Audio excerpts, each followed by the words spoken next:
Twitter में हम लोग क्या पढ़ रहे थे? Shaper machine. सेपर मशीन में सिंगल पॉइंट कटिंग टूल के मल्टी पॉइंट कटिंग टूल? हाँ, सिंगल या मल्टी समझते हो रे? ये जो है तुम्हारा, ये मल्टी पॉइंट कटिंग टूल है।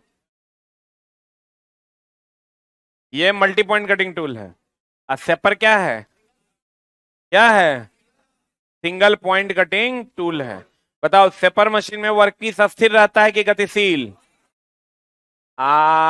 कटिंग टूल, कटिंग टूल गतिशील रहता है। बोलो न रे। सेपर में क्या स्थिर क्या गतिशील? वर्कपीस रहता है अस्थिर, कटिंग टूल रहता है गतिशील। सही है ना? फुल गियर के एक चक्कर में एक फॉरवर्ड और एक रिटर्न स्टॉक लेता है। फॉरवर्ड स्टॉक में टाइम ज्यादा कि कम? ज्यादा। कितना सेकंड? अगर 3 सेकंड फॉरवर्ड में तो रिवर्स में 2 सेकंड। 3:2 में। बोलन रे। यहां तक हम लोग पढ़े थे पिछले क्लास में, है ना?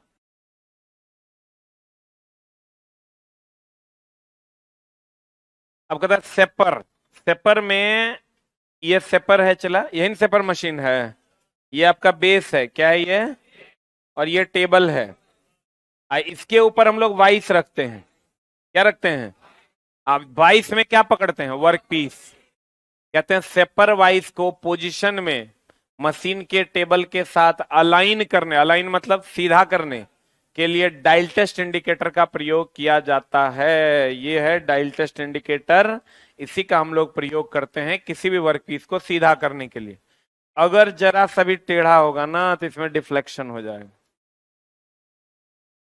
जरा सा हल्का सा भी टेढ़ा होगा तो इसमें डिफ्लेक्शन हो जाएगा। तो ये वर्कपीस जो हमने यहाँ पर पकड़ा है, ये सीधे से पकड़ा है कि नहीं पकड़ा है, उसके ऊपर हम लोग डायल टेस्ट इंडिकेटर लेके और ऐसे अगर एक बार ऐसे घुमा देंगे, अगर कोई डिफ्लेक्शन इसमें के सुइया में नहीं हुआ, इसका मतलब वर्कपीस क्या है? सीधा है। और अगर डिफ्लेक्शन हो गया तो वर्कपीस क्या है? टेढ़ा। समझ में आ रहा है? तो इसके लिए हम लोग डायल टेस्ट इंडिकेटर, यही है, इसी का प्रयोग करते हैं जिससे वर्कपीस के सीधेपन की जांच होती है। कहते हैं चला सेपर वाइस को पोजीशन में मशीन के टेबल के साथ अलाइन, अलाइन मतलब सेपर वाइस को पोजीशन में मशीन के टेबल के साथ अलाइन यानी सीधा करने के लिए डायल टेस्ट इंडिकेटर का प्रयोग किया जाता है। सेपर का साइज, ये जो सेपर है चला, इसका साइज स्ट्रोक की अधिकतम लंबाई से लिया जाता है। किससे लिया जाता है चला? अगर मान लो ये सेपर मशीन का ये कटर है, इसे से काट रहा है, तो स्ट्रोक का जो अधिकतम लंबाई होगा, स्ट्रोक का क्या होगा? ये वर्कपीस है, इसका स्ट्रोक का जो अधिकतम लंबाई होगा उसी से उसका साइज निर्धारित किया जाता है। अधिकतम लंबाई अगर ज्यादा है तो साइज बड़ा है, अधिकतम लंबाई छोटा है तो साइज क्या है? छोटा। तो कहते हैं सेपर का साइज स्ट्रोक की अधिकतम लंबाई से ज्ञात किया जाता है। मान लो कि ये वर्कपीस है और स्ट्रोक हमारा जो है यहां से लेकर यहां तक है, तो यही सेपर का साइज है। यही सेपर का क्या है? साइज। अतः सेपर का साइज स्ट्रोक की अधिकतम लंबाई द्वारा निर्दिष्ट किया जाता है। सेपर में उपयोग किए जाने वाले मैकेनिज्म, कौन कौन मैकेनिज्म है? देखो, एगो रैक एंड पिनियन है। ये रैक है कि पिनियन है? पिनियन है। और ये क्या है? Rack and pinion mechanism. इस जितने भी मैकेनिज्म इसमें यूज किए जाते हैं वो रोटरी मोशन को रेसिप्रोकेटिंग मोशन में बदलता है। किसको किस में बदलता है? रोटरी मोशन को रेसिप्रोकेटिंग मोशन में बदलता है। ठीक है, तो देखो, तो ई रोटरी मोशन को रेसिप्रोकेटिंग में बदल रहा है। ये भी देखो, ये है हाइड्रोलिक। यहाँ आओगे, ये क्रैंक और स्लॉटेड लिंक मैकेनिज्म है। देखो यहाँ रोटरी मोशन है, यहाँ देखो रेसिप्रोकेटिंग मोशन है। बोलो रे। देखो ना, ये रोटरी मोशन है। यहाँ ई गियर को देखो, ये रोटरी मोशन में घूम रहा है। ये क्या मोशन में है? रेसिप्रोकेटिंग में। वैसे ही चला कैम एंड फॉलोअर है। ये कैम है और ये फॉलोअर है। ये दोनों भी देखो रोटरी मोशन को किसमें बदल रहा है? देखो ये नीचे गया, नीचे ऊपर आया ही। तो ये रोटरी मोशन इसको है, इसको रेसिप्रोकेटिंग में बदल रहा है, इसको कहते हैं कैम एंड फॉलोअर। ये कैम है और ये फॉलोअर है। इसका भी काम है रोटरी मोशन को रेसिप्रोकेटिंग मोशन में बदल देना। तो देखो रैक और पिनियन मैकेनिज्म यहां आ गया, crank and slotted link mechanism यहां आ गया, हाइड्रोलिक मैकेनिज्म यहां आ गया, कैम मैकेनिज्म यहां आ गया। बोलो हाँ या ना। इस सब का काम क्या है? रोटरी मोशन को रेसिप्रोकेटिंग मोशन में बदलना। क्यों बदलना?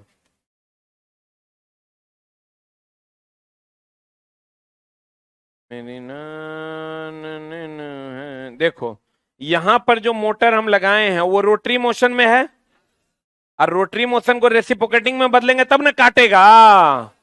तो यही काम के लिए हम लोग cam and follower, crank and slotted lever mechanism, hydraulic mechanism इस सब का यूज करते हैं, जो रोटरी मोशन को किस में बदलता है? रेसिप्रोकेटिंग में बदलता है।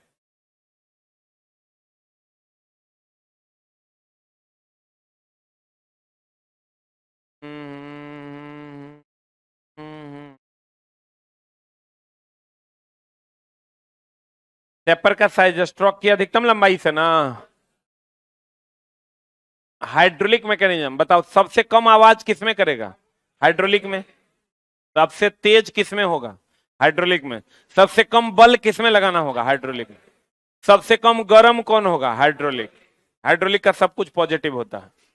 बोलो रे, जैसे हाइड्रोलिक अभी ब्रेक हम लोग जो लगाते हैं कार में, ट्रक में, बस में, सब हाइड्रोलिक हो गया। क्लच हाइड्रोलिक हो गया, स्टीयरिंग हाइड्रोलिक हो गया। इसलिए देखो लड़कियां भी आज गाड़ी चला रही हैं, नहीं चला रही है? लड़कियां भी कार चला पाती हैं क्योंकि उसमें हाइड्रोलिक के कारण कम बल लगाकर चीजों को ऑपरेट किया जा सकता है, इसलिए लड़कियां भी आसानी से क्या कर पाती है? चला पाती हैं। हाइड्रोलिक मैकेनिज्म बाकी सभी मैकेनिज्मों की अपेक्षा कम आवाज करेगा कि ज्यादा?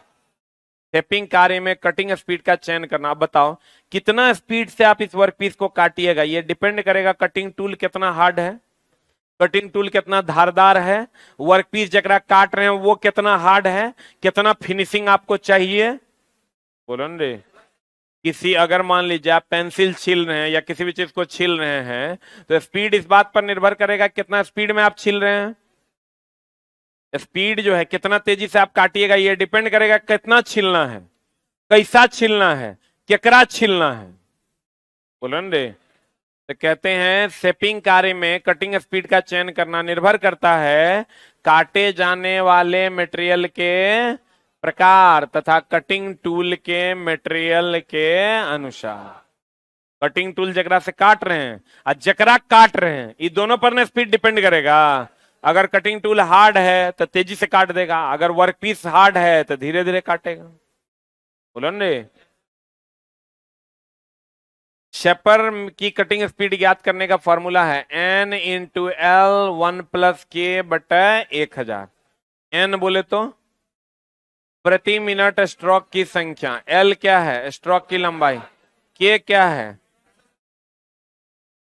रिटर्न समय और कटिंग समय के बीच का अनुपात। रिटर्न समय है 2 सेकेंड, कटिंग समय है 3, तो ये हो जाएगा 2/3।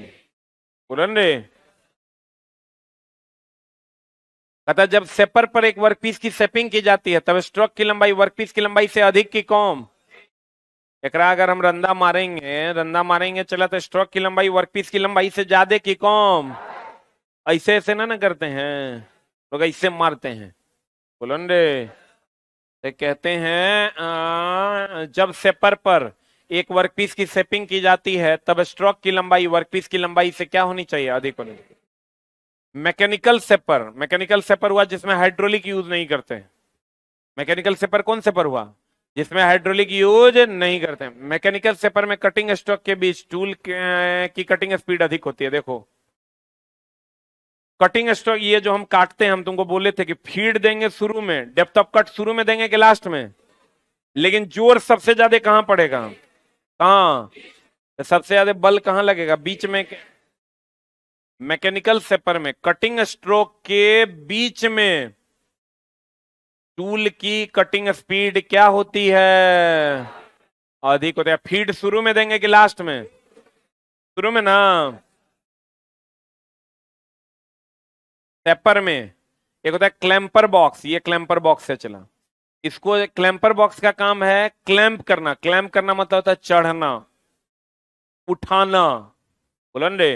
एक होता है पैरेलल बॉक्स जिसका काम है नीचे गिराना। जैसे अगर मान लीजिए ये सेपर मशीन आप चला रहे हैं तो ऐसे ऐसे जाइएगा, तो रिटर्न स्ट्रोक में उठाइएगा कि गिराइएगा? उठाइएगा, तो ये काम क्लैंपर बॉक्स के द्वारा होगा।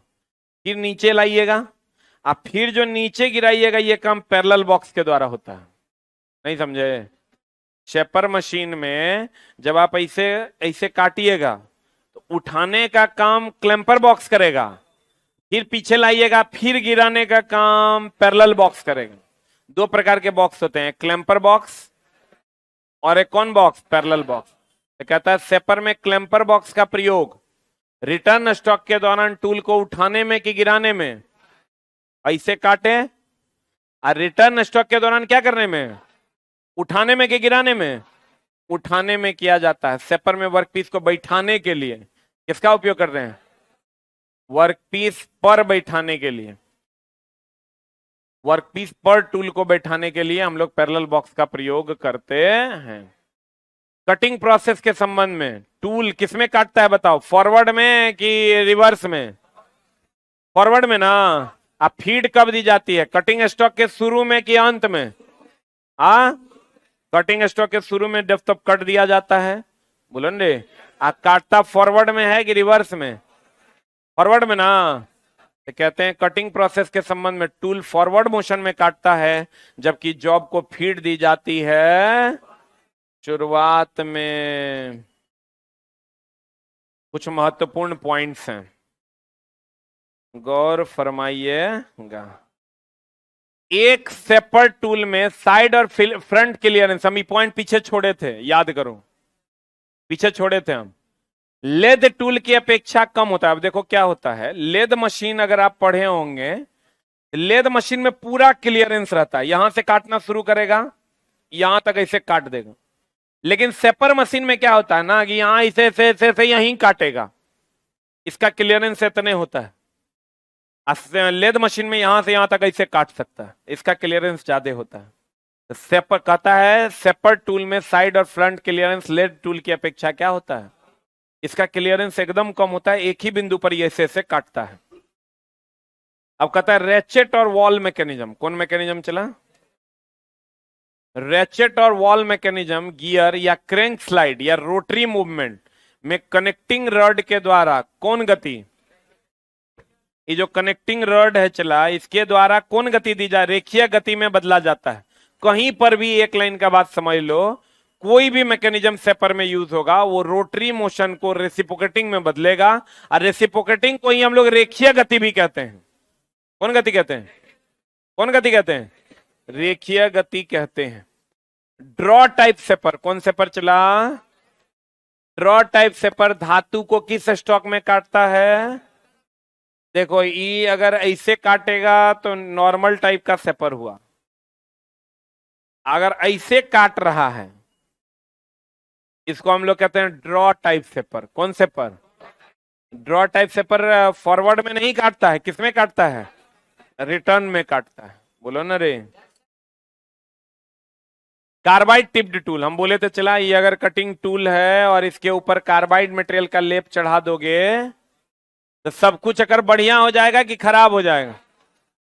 कार्बाइड टिप्ड टूल अधिक गर्मी को सहन कर सकता है, इसका कटिंग एज शार्प बना रह सकता है तथा कटिंग स्पीड को बढ़ाया जा सकता है, इसलिए हाई स्पीड स्टील टूल की अपेक्षा इसे अधिक उपयोग किया जाता है। कौन कहता है? राइट हैंड सेपर टूल धातु को दाएं से बाएं काटता, दाया ही हुआ कि बाया? अगर ऐसे काटेगा ना तो राइट हैंड सेपर, ऐसे काटेगा तो लेफ्ट हैंड सेपर, बोलो रे। अगर ऐसे काटा तो राइट हैंड सेपर, जो दाएं से किधर काटता है? बाएं। एक राइट हैंड सेपर टूल धातु को दाएं से बाएं काटता है। सेपर पर हॉरिजेंटल सरफेस की मशीनिंग, वर्टिकल सरफेस, हॉरिजेंटल मतलब हुआ ये, वर्टिकल मतलब हो गया ये वर्टिकल सरफेस की मशीनिंग, ग्रूव्स, कीवेज आदि ऑपरेशन किया जाता है।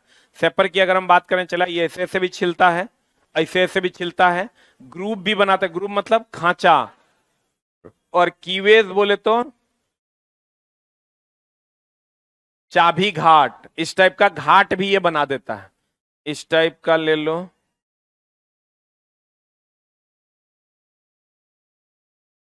इस टाइप का चाबी घाट भी बना देता है, चैनल भी बना देता है, क्षैतिज में भी काट देता है, उदाग्र में भी काट देता है, हर पोजीशन पे काट देता है। संकरा, संकरा मतलब पतला, हम लोग कहते हैं संकरी गलियां, पतली गलियां की मोटी गलियां। संकरे स्लॉटों को काटने के लिए ग्रूविंग टूल का प्रयोग किया। संकरे मतलब पतला के मोटा, तब पतला स्लॉट को काटने के लिए, खांचा को काटने के लिए हम लोग ग्रूविंग टूल का उपयोग करते। ग्रूव का मतलब होता है खांचा, लिख लो, ग्रूव का अर्थ होता है खांचा। ग्रूव का अर्थ होता है खांचा।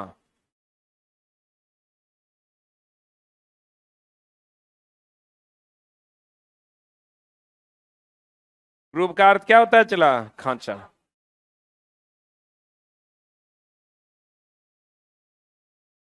पेपर में फ्लैट सरफेस का उत्पादन कौन विधि द्वारा, जनरेशन प्रोसेस द्वारा। अब फ्लैट सरफेस का मतलब होता है सपाट, फ्लैट मतलब, लिख लो, फ्लैट का अर्थ होता है सपाट। सपाट सरफेस का जो निर्माण होता है वो किस विधि द्वारा होता है, जनरेशन विधि द्वारा होता है।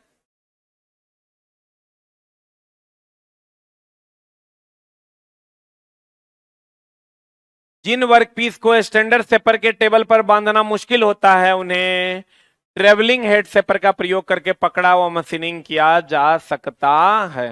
देखो, जिसको स्टैंडर्ड सेपर, जो नॉर्मल सेपर, उस पर अगर आप नहीं बांध सकते, तो उसके लिए बांधने के लिए, पकड़ने के लिए हम लोग किसका उपयोग करते हैं, ट्रेवलिंग हेड सेपर का प्रयोग करते हैं। फीड की दिशा बदलने के लिए, फीड की दिशा अगर आप बदलना चाहते हैं तो पोल को कितना डिग्री पर घुमाना होगा, यानी पॉजिटिव को निगेटिव, जो इसमें जो मोटर लगा हुआ होगा उसका पॉजिटिव को निगेटिव कर देगा, निगेटिव को पॉजिटिव कर जाएगा, तो उल्टा घूमने लगेगा। बोलो रे, ऐसे ऐसे घूम रहा है, ऐसे ऐसे घूमने लगेगा। उसके लिए क्या करना होगा, पॉजिटिव को निगेटिव और निगेटिव को पॉजिटिव करना। टी स्लॉट जानते हो, टी स्लॉट ऐसा टाइप का खांचा होता है। बोलो रे, टी स्लॉट की सेपिंग के लिए क्लैंपर बॉक्स का कार्य प्रयोग में नहीं लाया जाता। इसमें चला एक के बार में इसे आता है सेपर। ये अगर सेपर की हम बात करेंगे तो एक ही बार में सेपर आएगा, टी स्लॉट में ऐसे जाएगा, इससे जाएगा, इससे जाएगा, इससे आएगा, फिर ऐसे चला जाएगा, तो उठाने की कोई जरूरत नहीं है। कहता टी स्लॉट की सेपिंग के लिए क्लैंपर बॉक्स का काम क्या है, मेनली उठाना कि गिराना। तो कहता है क्लैंपर बॉक्स का कार्य प्रयोग में नहीं लाया जाता। सेपर में जब टी स्लॉट की कटिंग की जाती है तो क्लैंपर बॉक्स को उठाने की आवश्यकता नहीं है। सेपर में सेडल टेबल को सहारा देता है। सेडल जो है चला, ये जो अगर ये टेबल है ना, टेबल के नीचे लगा हुआ होता है सेडल। ये टेबल है और टेबल के नीचे होता है सेडल, और सेडल के नीचे होता है बेस। सेडल के नीचे क्या होता है, बेस होता है। तो सेडल का काम क्या है, टेबल को सहारा देना। किसको सहारा देना, कहता है सेपर में सेडल टेबल को क्या देता है, सहारा। और किसके ऊपर होता है, किसके ऊपर होता है, बेस के ऊपर होता है।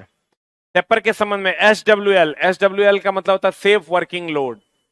क्या मतलब होता है, सेफ वर्किंग लोड। क्रैंक और स्लॉटेड लिंक मैकेनिज्म क्या करता है, अरे crank and slotted link mechanism क्या करता है, रोटरी मोशन को रेसिप्रोकेटिंग में बदलता है ना। कभी कभी रेसिप्रोकेटिंग की जगह लीनियर रहता है, क्या रहता है, कहता है crank and slotted mechanism rotary motion को लीनियर मोशन या रेसिप्रोकेटिंग मोशन में बदलता है। ऐसे ऐसे के मोशन को लीनियर मोशन भी कहते हैं। ऐसी का स्पेशल नाम क्या है, रेसिप्रोकेटिंग मोशन। कहता सेपर पर जब सेपिंग की जाती है तब स्ट्रोक की लंबाई वर्कपीस की लंबाई से अधिक की कम, अधिक ना। फिर कहता है सेपिंग मशीन पर कार्य करते समय कटिंग टूल और कार्य के पहुंच दूरी बनाए रखना आवश्यक होता है ताकि क्लैंपर बॉक्स कटिंग पोजीशन पर क्या ला सके, वापस। क्लैंपर बॉक्स जो ऊपर ले गया है तो फिर उसको कटिंग पोजीशन पर नीचे भी न लाना होगा। अगर मान लीजिए आप इसको काट रहे हैं तो क्लैंपर बॉक्स ऊपर ले गया, फिर कटिंग पोजीशन पर नीचे लाइएगा टूल को, तब ना फिर काटेगा। बोलो रे, पोजीशन पर बनाए रखता है। कहता यदि रैम एक फॉरवर्ड और एक रिटर्न स्ट्रोक लगाता है तो बुल गियर कितना चक्कर लगाएगा? एक चक्कर। हम बोले तो बुल गियर का एक चक्कर लगेगा तो एक फॉरवर्ड और एक क्या? रिटर्न। सेपर मशीन का आकार किससे लिया जाता है? स्ट्रोक की लंबाई पर ना। स्ट्रोक की लंबाई ज्यादा है तो सेपर मशीन बड़ा है, और स्ट्रोक की लंबाई कम है, सेपर मशीन छोटा है। कहता हाइड्रोलिक सेपर में कटिंग स्पीड और बल समान रहता है पूरे चक्र में। हाइड्रोलिक में सब कुछ समान रहता है। हाइड्रोलिक प्रेशर समान रूप से वितरित होता है। लिख लो, हाइड्रोलिक सेपर समान रूप से वितरित होता है।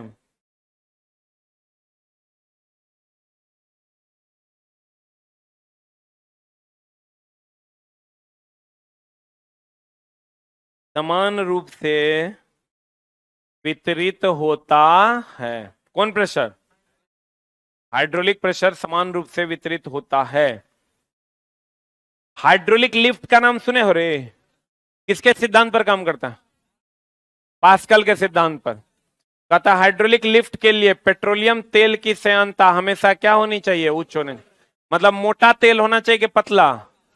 मोटा मोबिल टाइप तेल होना चाहिए। श्यानता किसी तरल का वह गुण है जिसके कारण वह किसी बाहरी प्रतिबल या अपरूपण प्रतिबल के कारण अपने विकृति का क्या करता है? विरोध करता है। अगर श्यानता तरल का वह गुण है जिसके कारण वह अपने आकार में परिवर्तन का जल्दी से जल्दी विरोध करता है। और जो द्रव जितना अधिक मोटा होगा उसकी श्यानता उतनी अधिक होगी। श्यानता की अगर बात करोगे तो श्यानता सबसे ज्यादा होता है मधु का। मधु का, उससे कम पानी का, और उससे कम किसका? केरोसिन का। श्यानता सबसे ज्यादा किसका होता है? मधु। उससे कम किसका होता है? पानी। सबसे कम किसका होता है? केरोसिन।